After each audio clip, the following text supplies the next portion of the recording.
Vamos ya a empezar con la conferencia magistral a cargo de nuestro queridísimo profesor Miguel Anxo Bastos, uno de los referentes más claros en España y en Hispanoamérica de la escuela austríaca. Y en Galicia también. Y en Galicia. En el Reino de Galicia. El reino.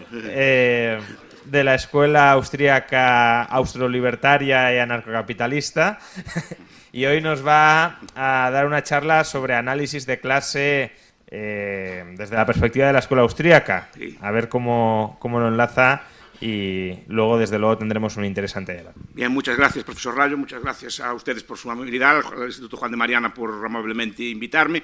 Y la pregunta que hace el profesor Rayo es muy pertinente. De hecho, por eso la quise tocar aquí. A ver, yo esta clase me honran con presentarme como una conferencia magistral. Yo siempre cuando vengo aquí vengo a un congreso. Los congresos tienen que haber debate. Los congresos, yo cuando vengo a un congreso, yo vengo a plantear hipótesis, teorías o cosas que tengo yo y, por supuesto, está sujeto a discusión. Precisamente traigo una cosa que no tengo muy clara y me gustaría pues discutirla aquí después. Eso creo que es el fin de un congreso. Cuando es una conferencia más normal, ya más cerrada, ya tengo, digamos, más pensadas las cosas. No quiere decir que no las tenga pensadas, pero sí que es un tema que reconozco que está abierto, que reconozco que se puede discutir. Las clases sociales normalmente, a ver, la escuela austríaca moderna no les ha hecho mucho caso, y es lógico. Yo creo por una serie de razones. Primera, porque la cuestión del individualismo metodológico, que es central. Es decir, la escuela austríaca, antes lo discutíamos ahí en el corro a la salida, la escuela austríaca es una escuela académica y es una escuela metodológica, es un método. Es decir, no, de ahí no tienen por qué derivarse ninguna conclusiones. Recuerdo un debate que había antes si puede haber socialistas en la escuela austríaca, si puede haber, y efectivamente, ¿por qué no va a haber? Porque siempre y cuando sigan el método austríaco. Y el método austríaco es individualismo metodológico y subjetivismo, combinado con una serie de factores a mayores, pues la inclusión del tiempo, la no inclusión de análisis formales en la escuela, etcétera, que son temas ya secundarios, pero bueno, digamos, el central es el individualismo metodológico. Mises lo explica muy claro en toda su obra, es decir, no tienen existencia ontológica los grupos. O sea, no existen ni las clases, ni existen las naciones, ni existen los estados de forma ontológica. O sea, en el sentido de que son seres vivos que actúan. Y sobre todo, si no tienen existencia ontológica, quiere decir que no pueden tener intereses, que no puede haber un interés de clase, que no puede haber un interés de España o de Galicia o de lo que sea, que no tienen ese tipo de rasgos. Son una serie de comportamientos que los seres humanos adquieren de forma individual, que desde fuera, desde el analista social, se interpretan como, o se les da un nombre, pues este tipo de cosas pues se le llama una nación, este tipo de cosas se le llama un estado, este tipo de cosas pues se le llama una clase social. Normalmente, Mises fue muy claro, las clases sociales pues no se estudian mucho. Hay cierta recuperación, en cambio. Por ejemplo, la profesora Jaime Lenke, que es austriaca, es discípula de Peter Wittke, y en general Peter Wittke tiene un trabajo, un paper en Advance of Austrian Economics, relativamente reciente, en que habla que sí, que se puede incorporar, solo que cambiando el concepto de individualismo metodológico. El individualismo metodológico que triunfa es el individualismo metodológico que se llama atomista, el de pensar de seres humanos como una especie de átomos sociales. Ahí viene la metáfora que usaba Eladio antes de la física, como átomos sociales que actúan, pues cada uno de ellos actuando de forma individual, buscando sus propios intereses, calculando sus propias funciones de utilidad, intentando eso que llaman maximizar, optimizar, estas cosas. Esa es la idea que primaba. ¿Qué pasa? Que se está recuperando la vieja idea del individualismo metodológico, o sea, el individualismo metodológico institucional. El individualismo metodológico lo único que nos dice es que los fenómenos sociales deben poder ser interpretados en términos de individuos, no que solo haya un conjunto de individuos así, hormigas, así actuando, cada una de ellas buscando su locución.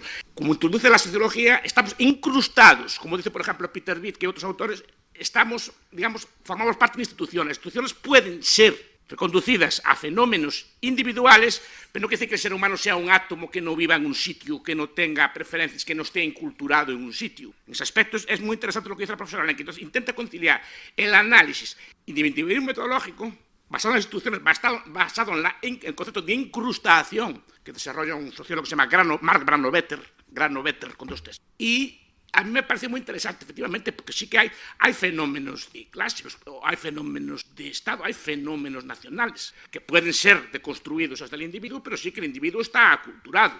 Yo hay determinados alimentos que no como, determinadas conductas sociales al saludar no las tengo. El idioma que hablo, o el que sea, no hablo un idioma así universal, hablo un idioma que me enseñaron de pequeño o el que había en mi entorno. Es decir, no es, esos fenómenos existen. Entonces, primero entonces se olvidó el tema de las clases por cuestión del nivel metodológico, y ahora se está recuperando. Yo lo que quiero discutir aquí, empezar a hacer análisis, viene a la derecha, vieja gallega, a inculturarse. Segundo aspecto que me gustaría destacar de esta alusión de las clases sociales es el aspecto de la asociación con el pensamiento marxista. Las clases sociales las pone de moda, básicamente, las ciencias sociales, el pensamiento marxista, en el sentido de que define unas clases, al principio el marxismo primero, pues en términos a las relaciones de producción, o sea, a la propiedad o no de los factores productivos, y juega un papel central en el marxismo, y de hecho la buena parte del análisis sociológico de clases deriva de perspectivas marxistas. Y tampoco a los austriacos no les convencía mucho también esa asociación con el concepto marxista de clases. Y en general todas las teorías de la estratificación, pues se basaban en análisis de clase marxista, tenían mucho que ver con las relaciones de producción, tenían que ver mucho con la explotación de unas clases sobre otras. Entonces, ese tipo de conceptos no estábamos cómodos con él y normalmente no lo usábamos. Se usan a veces descansando en las ideas de Max Weber. Max Weber, por ejemplo, ha hablado de las clases como grupos de estatus, como formas de vivir, no era tanto como la relación de producción, sino como vivía una persona. Factores, por ejemplo, como la comensalidad, con quien come uno, factores como el matrimonio, o sea, con quien se casa uno, determinan más o menos así de forma tácita la estructura de clase de una sociedad. Y después algunos así que no son marxistas, Frank Parkin, por ejemplo, o Stanislav Ossowski, pues también se apartan del concepto así marxista de clase. Pero digamos que si ustedes leen literatura de clases sociales, el 90% es marxista. Todo está, eso sí, la clase, de las distintas estructuras que tienen, y el problema cómo encajar las clases medias, cómo encajar las burocracias, como de los temas de la aristocracia de la clase obrera, de la fragmentación de la clase obrera entre clase nativa y clase inmigrante, de las luchas de las razas, de las clases. Pero desde luego yo no estoy cómodo con su literatura, por ejemplo, habla de Eric Olin Bright, por ejemplo, un clásico, sí, pues habla de todos estos temas. Entonces no estamos cómodos por eso. Entonces preferimos hablar de otro tipo de cosas, o preferimos hablar, como hacía Banfield, de las clases orientadas al tiempo. Es decir, Banfield en su obra La ciudad en discusión, y algunos libros suyos, estructuran las clases sociales en relación al tiempo, según sea la preferencia temporal de las personas. De esto ya hablé en alguna ocasión, tampoco quiero repetirme mucho, pero la idea es esta, es decir, que hay personas con una preferencia temporal alta, por lo tanto formarían parte de la clase baja, temporalmente hablando, y las personas con una preferencia temporal muy baja formarían parte de la clase social alta. Tengamos una preferencia. Y acostumbran a coincidir las preferencias temporales con las clases sociales en términos económicos. Hasta ahí también. Entonces hablamos de estas cosas, del estatus, qué tal, pero son conceptos que también no forman parte de la tradición austríaca. 3. ¿Por qué no hablamos de clases sociales? Roderick Long tiene un par de trabajos muy buenos, no sé si son conocidos, están en Social Philosophy and Policy, en un Critical Review, ustedes son relativamente poco conocidas, pero son de corte y libertario, y dice que también hay otros factores. Vamos a ver, la escuela austríaca moderna nace en un concepto de guerra de clase, nace un concepto de guerra fría, o sea, el revivir, no la escuela. La escuela austríaca moderna, tal como la entendemos, pues revive a gran nivel con la obra de Hayek, con su premio Nobel, que fue en el año 74, pero en un contexto de Guerra Fría, y las ideas austriacas fueron usadas como munición de combate contra el comunismo, sobre todo las obras de mi socialismo, todas las obras de Hayek de Camino de Servidumbres, se recuperan, cae el keynesianismo y se recupera, entonces se usa como munición intelectual en un ámbito de lucha de clases. Entonces se identifica siempre la ideas austriacas con las ideas de la patronal, con las ideas de los ricos, con las ideas de los... Y Roderick Long lo que hace, vamos a ver, los libertarios en general tenemos un problema. Hay libertarios de derecha y libertarios de izquierda. Todos somos libertarios en el sentido que aplicamos el axioma de no agresión, criticamos el poder, criticamos el Estado, pero que al final, como los hay de derechas y los hay de izquierdas, que al final cada uno de los bandos de los libertarios, cuando hay pelea, se alinea con los suyos. Y al final, a nosotros, yo soy un libertario de derecha, pero al final, claro, se nos asocia con que estamos con Pinochet, con que estamos con el otro, y cuidado, algo de eso pasó. Cuidado, y es cierto. Y lo mismo le pasa a los libertarios de izquierda. Cuando les pinchas, Chomsky y compañía saltan y defienden a Camboya, defienden a Vietnam, defienden todo lo que hay. Y él reclama, dice que precisamente eso también nos aparta de nuestro objetivo, que es analizar las clases desde un punto de vista austriaco, sino que tendemos a adoptar los conceptos de la lucha de clase también marxistas. Entonces, y optamos por uno de ellos, que es normalmente la mayoría de los que están aquí, supongo, optarán por el bando, digamos, derechista de la cosa. Y el problema es que al final siempre, cuando nos rasgan y nos preguntan, siempre acabamos defendiendo al bando estatista, al bando autoritario de nuestra ideología, igual que le pasa a ellos. Y siempre vemos en el otro el lado autoritario de su ideología y ellos ven en nosotros el lado autoritario o estatista de la ideología. Entonces, al asumir esa idea de clase, abandonamos también el estudio de las clases. Pero ahora se recupera. Hay una serie de autores, por ejemplo, David Hart, profesor americano, tiene una serie de libros muy buenos, que están intentando recuperar la vieja teoría de clases austríaca. Porque otra cosa aparte, aunque no le diera muy interesante, es raro el austriaco que no haya escrito. Pues nosotros austriacos, Hayek tiene algunas cositas, porque me cuando habla de porque los humanos se ponen en la cabeza. Mises tiene un casi desconocido texto, lo toca también superficialmente en burocracia, en unas cosas, pero tiene un texto que se llama el clash de los grupos de interés, que es un pequeño panfleto. Así que toca también este tipo de cosas, donde digamos, Rothbard, por ejemplo, Hoppe escribe de eso bastante, Joe Salerno tiene también algún paper sobre este tipo de cosas, Walter Block tiene trabajos también sobre este tipo de temas. Es decir, que es raro el austriaco que no le interesa el tema. Digamos que no es la parte central de su obra, pero, repito, es raro el austriaco que no toca este tipo de tema o que no se interesa por este tipo de tema. Porque esta idea tiene raíces antiguas, es más, las coge Marx. La idea de las clases viene de los liberales viejos franceses. El profesor Siedentop escribió un paper hace también unos cuantos años diciendo que hay una tradición como olvidada en un libro de homenaje que le hicieron a Isaias Berg, que hay como una tradición olvidada en el liberalismo, que prima así la tradición de Stuart Mill y de Ricardo, así con equivalencia ricardiana, esas cosas así, ¿no? Muy centrada en la economía, muy centrada así en el comercio, en las leyes, ese tipo de cosas, pero que olvida análisis el mainstream económico olvida análisis de clase. En cambio, la escuela francesa, que viene básicamente de Say, para que no lo conozcan, es un auténtico genio. Para mí es un auténtico monstruo. Es de lo mejor que leí yo en mi vida. Hay 50 páginas que hay en el tratado que son excelentes cuando explica esta cosa. Say empieza a introducir en la ciencia económica. Say es una especie de proto-austriaco. No es austriaco porque no sigue exactamente el método austriaco. Aún no conoce el marginalismo, no es aplicable. Pero sus análisis económicos para mí que son fantásticos. Y él empieza a introducir el análisis de clase. Y lo introduce también su yerno, Charles Comte, que se casa con su hija. Es así, estaba fascinado por la obra del padre y como fue a estudiar con él, acabó con su hija y tuvo una vida muy tal, perseguido por la policía política de Fouché. Para eso inventó la policía política, para defender el orden.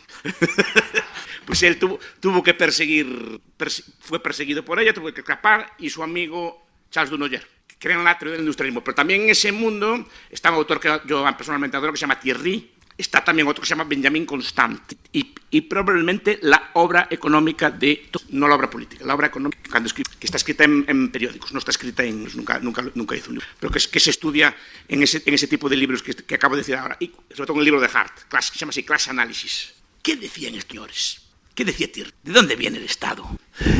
La conquista. El Estado para él es una banda de piratas que por la fuerza conquista un territorio y lo usa para esclavizar a la población y extraer rentas. Pero lo mismo dice después Spencer, y lo mismo dicen otros autores. La idea de que el Estado, y Constant lo tiene claro, tiene un libro que se llama Del Conquista, un panfleto, pero la idea de que hay un espíritu. La idea es que es más fácil quitarle al otro lo que tiene que producir tú. Estos economistas que acabo de decir ahora se llaman industrialistas, porque defienden la idea de la industria, que el progreso solo puede venir de la industria, de la producción, de crear empresas, de crear factorías, de producir más. Y lo contraponen frente al espíritu de rapiña tradicional, histórico, que dice que consiste en quitarle a los que produjeron aquellos bienes que han producido. Entonces su análisis de clases es muy claro. Hay dos clases, los que producen y los que viven de lo producido, los que roban y los robados, los que saquean y los saqueados. Y su análisis de clases no es en términos de yo soy más rico que tú o cosas por el estilo, sino tú formas parte de la clase gobernante o no formas parte de la clase gobernante. Esa es la idea de ellos. Y lo tienen muy claro y lo explican muy claro todos estos economistas, de los cuales bebe Marx. Solo que Marx, en vez de analizar en esa perspectiva, a veces se le escapa, a veces a Marx se le escapa, como a Engels a veces se le escapa este origen de las clases, pero es la idea de que hay una clase que vive del saqueo, del robo y del pillaje. Y esta es la idea que plantean estos autores, que son proto-austriacos, entonces que intentan recuperar el concepto de la clase. Este tema, la idea, también las ponen después los llamados elitistas, sobre todo Gaetano Mosca y Vilfredo Pareto. Pareto, en vez de leer las ecuaciones y leyeran tratado de sociología general, igual aprendíamos más. ¿No? Sí, sentido, y aquí viene la idea de la clase. ¿Cómo se organizan estas clases dominantes? La idea de Mosca, la idea de Pareto es que sí, que son individuos conscientes de su clase, ese concepto marxista de clase en sí, clase para sí, ellos también también está achacado de ahí, es decir, que son conscientes de que son gobernantes y se estructuran y se organizan. Aquí hay un debate teórico de cómo se organizan estas clases gobernantes. Yo creo que se organizan igual de forma, yo creo que ya lo expliqué varias veces, creo que las clases gobernantes se organizan entre ellas de forma anárquica y se coordinan entre ellas por señales que ellos tienen, lo que explica, por ejemplo, Wright Mills en La élite del poder, lo que explica Tom Hoff, por ejemplo, quien gobierna en Estados Unidos, sus libros de Eiger-Zilker, más elevados, ¿no? Que explican estas cosas, que por cierto, que son al revés, ahora dimos la vuelta, son los marxistas que empiezan a analizar así, y Rothbard y estos toman sus análisis de ellos, y Joseph Stromberg toma sus análisis de estos marxistas que analizan las clases así, en términos de altas clases que gobiernan. Entonces, hay como, eso lo explicó Mosca también, hay como una alta clase gobernante y hay una clase media gobernante. La que rota es la clase alta gobernante. O sea, arriba siempre hay unos pocos, esos cambian. Si no son útiles, no funcionales, los echan. Pero lo que es permanente es la clase media gobernante. Llámele como le llame. Lo que va explicando es cómo se organizan. Se organizan, por ejemplo, porque comparten códigos de conducta, son educados en unas pautas muy comunes. A ver, ¿cómo nos educamos nosotros en las clases sociales? Todos nosotros somos conscientes de que hay clases sociales, pero ¿cómo distinguimos, por ejemplo, la comensalidad? Es decir, ¿con quién comemos y con quién no comemos, por ejemplo? ¿No? Eso es una cosa clara que marca las clases sociales. Dicen que no, pero ustedes fíjense con quién comen, porque es uno de los rasgos principales. Fíjense con quién se casan, fíjense dónde viven, con quién alternan. Esos son los rasgos de la clase social. Y somos hipersensibles. Yo veo con los jóvenes, mis estudiantes, pues se distinguen entre ellos, pues si tienen aquí una marca o no en la ropa o así, ese tipo de cosas, pues sí que los estructura, pues si fijan, los que tienen unos jerseys, unas cosas así, de una cosa así, están juntos, los que tienen de otro color y así, están juntos también, fíjense, y después no se juntan para comer tampoco, ¿no? Y ni salen a los mismos sitios a divertirse, ni comparten muchos espacios, no quiere decir que no compartan sitios, pero normalmente ese tipo de cosas muchas veces ni siquiera contraen matrimonios. Pero la idea es esta. ¿Cómo se conocen unos otros? Con unos símbolos y una cosa que tienen. Porque las clases políticas también tienen unas reglas tácitas de conducta que les hacen permanecer esa clase. ¿Que están escritas? No están escritas en una parte. Son leyes tácitas. Son leyes que derivan de lo que hablaba antes la profesora Lemke. Es decir, que son unas formas de conducta que vas aprendiendo desde pequeño, que sabes cómo comportarte y sabes cómo integrarte. Y esas cosas forman una coordinación no de forma legal, sino que tú sabes que el otro es... Por eso hay todas estas masonerías, todas estas camaraderías que tienen las universidades americanas, donde viene Bush, de los Skull and Bones, así que se juntan, donde se conocen, el mismo Keynes y estos venían de parecidos. Aprenden unos de los otros las técnicas y después las difunden. A ver, pues ya me llama la atención, por ejemplo, cuando veo a los médicos, veo todo el tratamiento contra el cáncer y a los 6 meses ya lo aprendo. Y aquí ya lo veo que en Santiago ya y tal, como aquella cosa que estaban en el hospital de tal sitio, en 6 meses, pues claro, dirán, pues se juntan allí entre ellos y hablan y se enseñan unos a los otros a tratar el cáncer o cualquier cosa, o cualquier innovación en la construcción. Yo veo que los arquitectos gallegos o los españoles,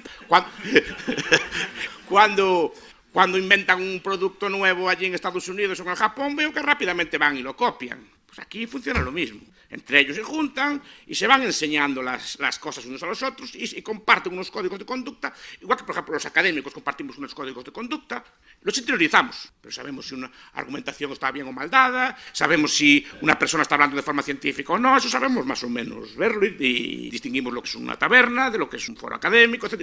Intentamos hacer, porque sabemos esas reglas, vivimos en ese mundo, sabemos esas reglas, pues los que viven en la política también tienen unas reglas. Ya saben los que están dentro del juego de la política, pues unas reglas que tardan en introducirse. Entonces, esa es la forma en que se coordina y se aprende. Hay un libro que yo recomiendo mucho, que es muy raro, que es el de Stanislav Andreevsky, Parasitismo y Subversión en América Latina, que va explicando todas las cosas que hacen los ricos para extraer rentas a la gente, cómo extraen rentas, y va explicando, por ejemplo, es un libro sociológico pero muy brutal, que va explicando pues, las fortunas de todos los presidentes del Zopobre, 400, dónde los sacó, y cómo coopera con su camarilla, y cómo le da de comer a la clase baja, por ejemplo, como le deja robar a los jueces, en toda América Latina, ¿no? Como les deja robar, les deja que saquen tajada de las cosas, a todos sus funcionarios les permite pues vender favores, licencias de construcción o lo que sea así, les da de comer, él lleva la tajada grande, pero les da de comer y los tiene unidos a todos los demás. A los policías decía que les dejaba ser corruptos, etcétera, que les dejaba quedarse continuando las multas y cosas así por el estilo, pero todos, para coercionarlos, les daba una serie de cosas. Y va explicando todas las formas que estos van elaborando. ¿Cómo se sabe quién manda? Lo explica muy bien Schumpeter. Pasa que no lo desarrolla. Schumpeter tiene un trabajo que se llama La crisis del Estado social. La crisis del Estado fiscal. Es un articulito que está traducido al español en Hacienda Pública Española, creo que en los años 70. Si quieren ver el poder, dice, vean el presupuesto. Vean el presupuesto. El presupuesto es el esqueleto del poder. Es decir, un historiador del poder del futuro tendrá que ver los presupuestos y dice en cada momento quién mandaba. Porque ahí se veía dónde se destinaba el dinero. Y algo semejante aplica también un libro más reciente, un señor que se llama Thomas Ferguson, un libro que se llama Golden Rule, que también explica la política diciendo, quieren ver quién manda en un sitio, vean a dónde se destina el dinero, vean dónde va el dinero, si va para las industrias de armamento, si va para la industria civil, ahí van viendo en cada momento cómo está estructurado el poder en ese sitio. Porque la idea de estos autores es que hay una clase gobernante, consciente de serla y que se encarga sistemáticamente de ocultarlo. Porque ¿cuál es el problema de determinar la clase gobernante a día de hoy? Porque la clase gobernante a día de hoy está supuestamente imbricada con el resto de la población.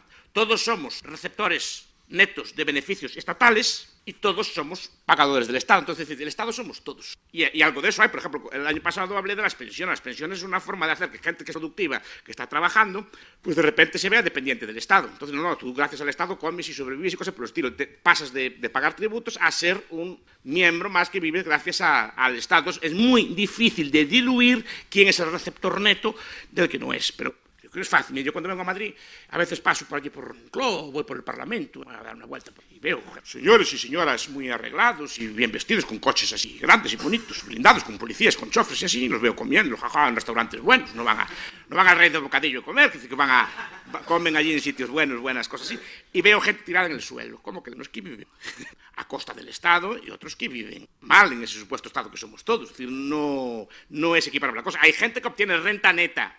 El problema es cómo dilucidarlo, porque está oculto y está muy diluido en el corpus social. Entonces es muy difícil determinar, pero tiene que haberlo, por fuerzas. O solo observar sus contratos se ve que hay personas que ganan mucho a costa de esto. Entonces estos autores, Don Hoff y estos, se dedican a teorizar sobre estos temas. Y ahora dirán ustedes, ¿y esto qué pinta aquí un austriaco y tal? Que no sabe? Recuperar a un viejo señor que se llamaba Hoskin, era un economista británico, pasa por ricardiano de izquierda, pasa por caso del marxismo, pero digo, vamos a ver, señores, porque están contando los precios. Y leemos a Menger, los caballos los cambiamos así tal, y la quinta unidad marginal del trigo va para tal, y cambiamos un caballo por 2 vacas. El precio es renta, maldita sea, dice él, el precio es renta. El precio de la luz es un precio fijado así, cambiándose vacas por caballos y cosas por el estilo. El precio del agua está fijado así. No, los precios de las utilidades de los alimentos están fijados así, cambiando vacas por caballos y cosas así, haciendo cálculos marginales y hace unas curvas allí de microeconómicas. No, señor, son pura renta y eso es lo que quiere recuperar él. Lo que llamamos economía política, no la teoría económica, lo que llamamos economía política, dicen estos autores de clase, es búsqueda de rentas sistematizadas, es decir, y es un cambio de análisis, digamos, muy grande con respecto a lo que entendemos por economía. Muchas veces pensamos, no, es que al gobernante si le diéramos el libro de Hazlitt, la economía de una lección y no leyera, ay, qué bueno sería, qué pasa, es un pobre ignorante y tal, pobre, hay que explicarle allí esto de que si intervienen los precios hay escasez y esto así. No, hombre, no, lo sabe bien. Lo cuenta muy bien Schleifer, que es un economista muy fuerte. Y lo cuenta muy bien también Andresky habla de las cuando había terremotos en América Latina en los 50 60, que los gobernantes la ayuda la revendían. Se quedaban con ella, es decir, pero lo veo que siguen haciendo, lo hacen en Etiopía, lo hacen en más países, es decir, que todo no les preocupa eso, lo que están buscando es rentas. Entonces, la idea es esa, cuando analizamos la economía política de forma austriaca, y esto es una tradición muy austriaca también, repito, si leen a Rothbard, por ejemplo, Bankers and Wall Street, si ven a la obra de Hoppe, ve que este análisis está muy presente, es decir, no ver la economía, hay como hay que si intervenimos el precio de la leche, pues hay una escasez de leche y no sé qué, y si reduce la oferta, se incrementa la demanda. Claro que lo saben, hombre, claro que lo saben. Leifert dice que en la Unión Soviética o en Venezuela a día de hoy, el gobernante sabe que el control de precios genera escasez para bachaquear después con los productos. Claro que provocan la escasez, como tienen ellos los almacenes llenos de productos, provocan la escasez y la revenden después. Claro que lo saben. Entonces digo, ¿cómo debemos analizar la economía política? ¿Cómo debemos estudiarla? Este es el pregunto. Y por eso es una visión que está en todos los austriacos, pero digamos que aún se ve como radical, se ve como marxista. El otro día me llamaron marxista de derechas, por eso yo estoy de marxista. Es verdad, analicemos, por ejemplo, Walter Grinder, un austriaco también, en varios trabajos. Va estudiando, por ejemplo, creo que es Political Economy, también en Advance of Austrian Economy. Vamos a ver, va analizando varias de las políticas. Inflación, ¿a quién beneficia? Pues va viendo industrias intensivas en capital, favorece a unos sectores frente a los otros, va explicando, favorece normalmente a los propietarios frente a los rentistas, va explicando cómo hay un interés de clase detrás por ejemplo, de la inflación. De la banca y de las finanzas y del dinero, bueno, aquí no sabemos mucho más de la degradación de la liquidez, y de cosas así, de estas así, que estamos en descalce de plazo, rompemos la cabeza, está bien, el análisis es bueno, no podemos discutirlo, pero bueno, es un análisis correcto, científico. Pero realmente el sistema bancario está pensando en estas cosas, está pensado para otra cosa. Grinder dice que el sistema bancario es un sistema aislado de la competencia, muy regulado. Estamos viendo con el Banco Popular, los líos que hay. Yo venía leyendo La Voz de Galicia cuando venía para aquí, es que el ministro Montoro de Guindos dice que como hay que buscarle una novia o un novio al Popular, hay que buscarle un novio y no sé qué le importa a él. Digo yo, si es una empresa privada, ¿qué le importa a él que el Popular? Pues que lo compren o que se liquide. No, hay que buscarle una novia y ya le están forzando a Bankia para que lo lleve por delante, porque el sistema bancario es un sistema que no es como los demás. Pero el problema es que el sistema bancario no es solo el sistema bancario. El sistema bancario tiene un componente industrial enorme, porque después vino, es que tuvo que vender, el Banco Popular se deshizo de Berlín y no sé qué, unas constructoras que tiene allí de autopistas y unas concesiones que tiene, pues no son bancos. Entonces, ¿cómo tiene todo este aparato industrial? Si el banco estuviera quietecito, sí, pero controlan partes muy sistemáticas de la economía. No es solo así. Y el banco, el dinero, las finanzas son puras fuentes de renta. Si fuera el dinero, tal como lo explicaron los teóricos austriacos, sí, no habría coquetada, pero todos sabemos cómo se hace el dinero, todos sabemos cómo se construye un sistema bancario, todos sabemos a quién benefician determinadas regulaciones bancarias, o son por amor así al contribuyente. Ese es el problema, es decir, que son puras fuentes de rentas. Lo que proponen estos autores no es estudiar que los análisis austriacos son correctos, sino explicar por qué se hace esto si saben que son incorrectos. No hay quien se lo explique, sí hay quien se lo explique, pero ellos saben bien lo que están haciendo. Ven la política como una fuente de renta. Los tributos, por ejemplo, todos también son, aparte ya es el expolio tradicional del Estado, quitarte una parte de tu renta, pero los tributos también tienen implicaciones de política para beneficiar a unas empresas, para beneficiar a unos colectivos, para beneficiar a unos territorios frente a otros. Es decir, no es una cosa así que funciona el mercado y es así, es deliberado, es el análisis que hacen, ¿no? Los controles de precios, lo mismo. ¿Por qué se controlan unos precios y no se controlan otros precios? ¿Cómo se regula? Repito, siempre quiero que en Juan de Mariana diera una clase cómo se hacía el recibo de la luz. Y ya se ve cuántas rentas se sacan ahí, ¿no? Nosotros lo vemos, no, hay que el gobierno, qué malo quiere regular, un montón, quiere acabar con vuestra libertad. No le importa vuestra libertad, maldita. ¿Qué le importa ahora la libertad? Que quiere sacar la mayor renta posible de todo esto para partir con él.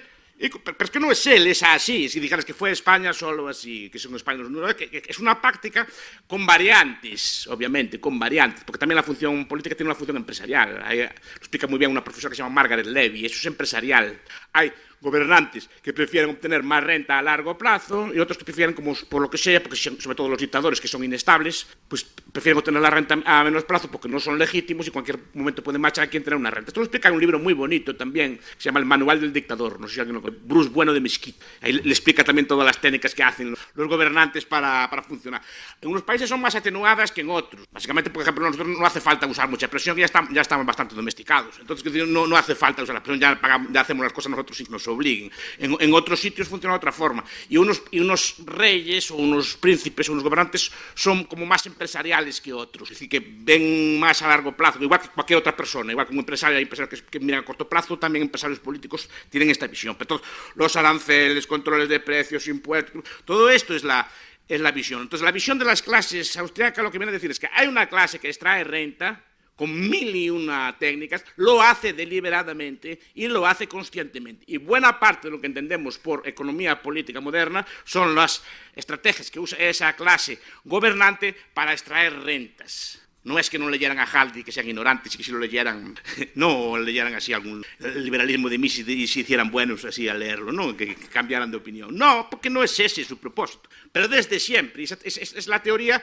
clásica. Ahora se empieza a recuperar, repito, porque normalmente no nos interesaba, normalmente no veíamos que hubiera, digamos, una consciencia, pero este tipo de análisis nos empiezan a ver que puede haber perfectamente una consciencia de grupo gobernante adquirida por educación o adquirida si te ingresas en esto. Las élites modernas son lo suficientemente astutas como para cooptar a las personas, digamos, más capaces de las clases populares. Si ven un chico o una chica que tiene capacidades políticas, aunque no sea de esa clase, la cooptan y la meten dentro. Si fija, siempre que hay un liderazgo estudiantil, una revuelta así, normalmente lo cogen y lo meten allí dentro y lo hacen a repartir. Y también expulsan también a los sectores, digamos, que son más inútiles de su clase, cosa que, por ejemplo, las aristocracias viejas no hacían, por eso caían en la teoría de la circulación. Bueno, pues ahora, como dije, yo hice unas propuestas, mi visión de entender la economía política es esta, que no desmiente para nada los análisis austriacos, las consecuencias son todas las que estamos viendo y todo este tipo de cosas, ¿sí?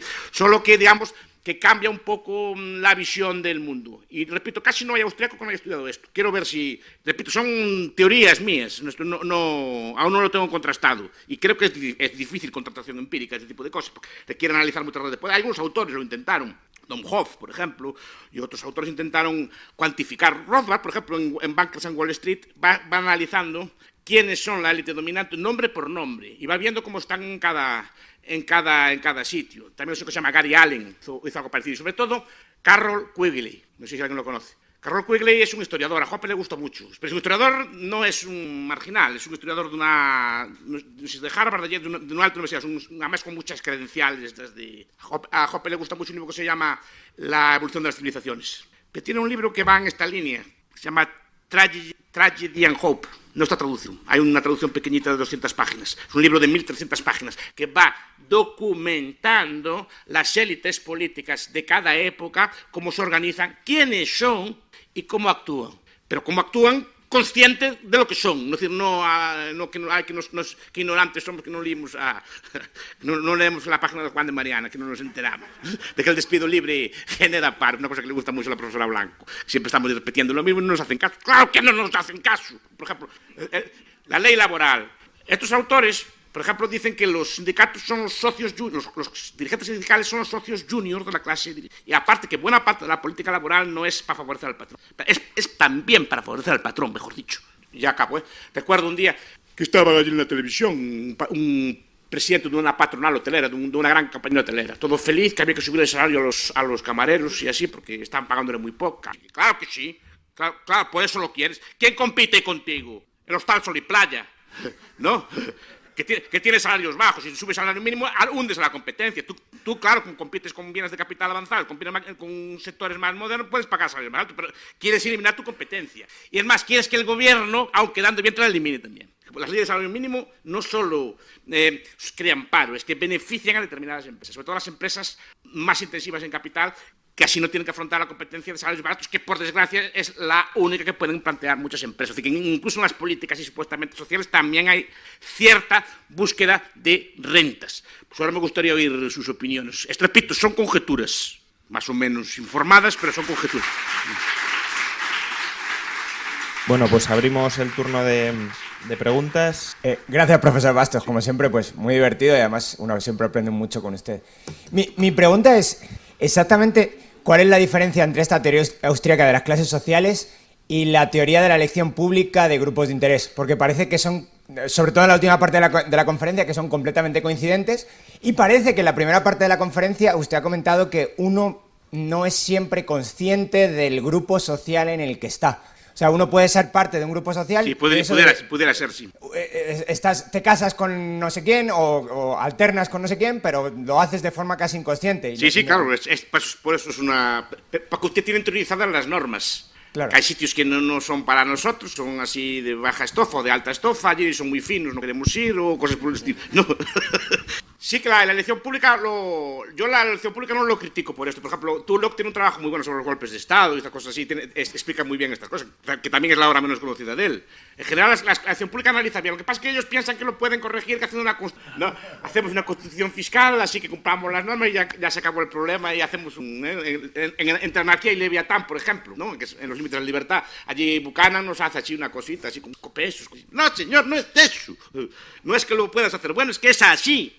Y en cuanto a mucho contrapeso le hagas, ellos ya buscarán la forma de usar el contrapeso. Puedes limitar a algo a hacer un poquito menos. Si dices que quieres limitar el daño, sí, pero no vas a limitar el daño por hacer una constitución fiscal o por una con muchas reglas y muchas democracias y cosas que le gusta al señor Alvarado, ¿no?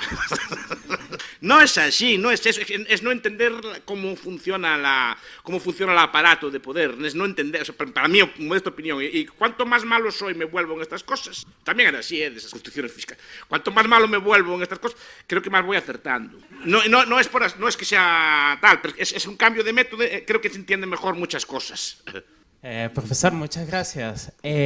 Dos preguntas. Una, usted comentaba el tema del tema de las clases sociales con muchos autores, sí. y el rechazo a la ontologización de determinadas cuestiones. Entonces, claro, en ese sentido habría el rechazo a hipostasiar categorías, etcétera. Sí. Ahora, la cuestión sería, en el caso, por ejemplo, de autores como Mosca, Pareto, que con el caso Pareto muy liberal también, habría una perspectiva aquí realista y pesimista en el sentido de decir, bueno, mientras estamos hablando del constitucionalismo, de la democracia o del Estado de Derecho, hay élites específicas que son los que mandan. Así es. Entonces, en ese sentido, la pregunta sería, desde un enfoque austriaco, o sea, sería asumir en este caso el realismo de esos autores para abordar temas políticos y económicos y las categorías que ellos emplean, ¿o cómo lo vería usted? Sí, no, de hecho lo están usando. Usted lee, por ejemplo, a Stromberg o a Robert, citan a Mosca y a Pareto, si los usan, no los conocen bien o no los estudian muy bien, pero sí que los conocen y usan categorías de este estilo. En este sentido, para analizar, lo que pasa es que no lo reifican, y tampoco Mosca y Pareto reifican la clase, sino que dicen que existen personas, repito, que se relacionan entre sí, y repito, todos ustedes, nosotros, todos tenemos conscientemente algún tipo de cosa de clase. ¿Cómo lo aprendimos? No lo sé, lo aprendimos de pequeño, nos lo educaron, lo vamos viendo, lo que sea así, pero todos sabemos que esos elementos los tenemos. Hay gente con la que no nos juntamos y gente con la que queremos juntarnos, pero ella no se quiere juntar con nosotros, ¿no? Y eso nos pasa a todos. Si estemos más alto o más abajo, pues estaremos más alto o más abajo en la escala social, pero básicamente es eso. ¿Cómo podemos? Pues mira, por reglas, desde la educación, desde el tipo de idioma que usa usted, desde el acento que tiene usted, de cómo va vestido, lo que come, con quién come, por dónde anda, cómo viste, etcétera. Este tipo de cosas se van adquiriendo. Por la clase política, lo que dicen otros autores es que tienen esa conciencia. Creo que el mejor libro al respecto es La clase política, de Mosca, lo explica perfectamente. También en la historia de las formas políticas, también lo explica muy bien. Pero sería que se aceptara estos conceptos para explicar después la economía política. Para intentar explicar después, repito, los análisis austríacos son perfectos, explican las consecuencias de lo que pasa. Entonces, pero para explicar hay que explicar como Hosking, hay que buscar la renta, dónde se saca la renta. Este precio de la luz no es un precio de mercado, es un precio que aquí hay un montón que se reúnen en una mesa y entre los cuatro fijan el precio. Y a cambio le dan una prebenda al gobernante. Pero es que si pasara aquí solos, yo por lo que veo, lo que dice Andreski, porque pasa en todo el mundo. Andreski hizo otro libro sobre África, pero es que el libro de Bueno de Mesquita era de 2012, 2013, y sigue diciendo lo mismo. Y lo que dice Bueno de Mesquita se aplica en buena parte de las democracias actuales. Eso también se llama George Palast, la mejor democracia que se puede comprar en el mercado, que explica muchas de estas cosas también. Es decir, que son no conspiraciones, simplemente vamos a ver cuánto cuesta esto. Que era una ley del suelo, quiero una ley del agua, quiero una ley de la electricidad, quiero una ley... El profesor Rayo lo sabe, pasa que lo estudia así, ay, qué mal Montoro que nos quiere. No, esa sabe, no sé, no es Montoro solo, es así la política. La aprendió, las reglas como aprendieron los demás. De nuevo, gracias, profesor, siempre informativo. Me encantó la idea de pensar en las preferencias temporales como índice de conciencia de clase. Sí. Supongo que tengo dos preguntas, una más específica, otra metodológica o global. Primero el global. ¿Es el objetivo aquí aprender cómo dialogar con los marxistas, cómo utilizar su jerga, como por ejemplo Mises hace en la mentalidad anticapitalista en su contra? Y la pregunta más específica es esta idea de definir clases como preferencia temporal, ¿eso convierte los mercados de interés o mercados de divisas en lugares donde se está expresando conciencia de clase? Sí. A ver, muy interesante las dos cosas. Primero, yo al marxismo nunca lo desprecié y tiene cosas interesantes que enseñarnos. Es decir, no soy una persona que, ya creo que también digo en una conferencia de esto, no, son estúpidos. No son estúpidos. Hay gente muy capaz y hay gente, menos en algunas cosas económicas, que lo hacen, que creo que están equivocados, hacen análisis buenos en otras cosas. Los tergiversores son así, pero hacen análisis buenos en otras cosas y se pueden aprovechar perfectamente. En este aspecto, alguna tecnología que uso, si la hacen bien, ¿por qué no lo voy a hacer? Ellos nos copiaron a nosotros en su momento, estoy diciendo. Ahora nosotros simplemente le damos la vuelta. Algunas ideas de ellos sobre todo los marxistas más heterodoxos, no los más ortodoxos, como Wright Mills, que es un autor que me encanta personalmente. La imaginación sociológica o La élite del poder son libros que me encantan. Aunque no esté de acuerdo con ellos en todo, sí que me encanta. Y el tiempo me fascina porque si seguimos la teoría austríaca del interés, que también está, supongo que discutida, es que el interés es preferencia temporal pura. Aquí ya no vamos a pelear ahora. Pero bueno, un componente de tiempo concederán que hay. ¿No? Incluso los más heterodoxos ya de la escuela. Cierto componente temporal, lo que explican algunos sociólogos como Banfield o antropólogos, por ejemplo, ¿cómo se llama? Oscar Luis, en un libro que se llama Los hijos de Sánchez, en lo que explica es que las clases sociales se ordenan, según él, por el tiempo. Es decir, las clases bajas tienen una preferencia temporal muy alta. Y esa preferencia temporal alta la que las pierde. Es decir, que así como tienen dinero, lo gastan. Cristo ganado, Cristo papado.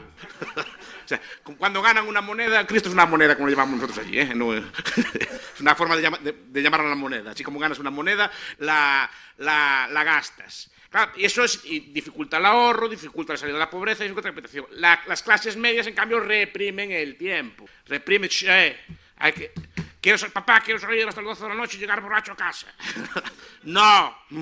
Quiero tener relaciones sexuales con 12 años, que dicen que es muy divertido. No. Ya llegará tu momento. Tienes que reprimirte a corto plazo.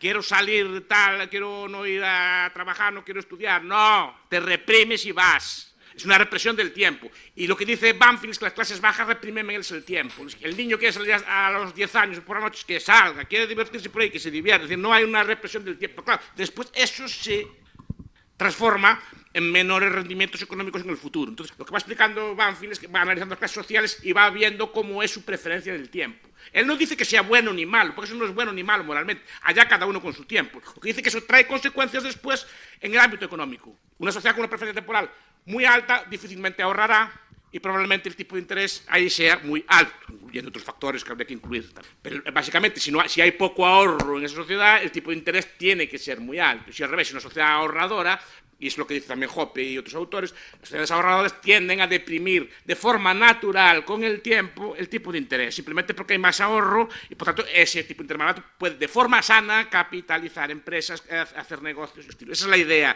de Banfield, que es muy, no sé si tú quieres ponerla con calma, ¿no? Pero básicamente es el principio. Igual queda así si queda grabado queda un poco así simple.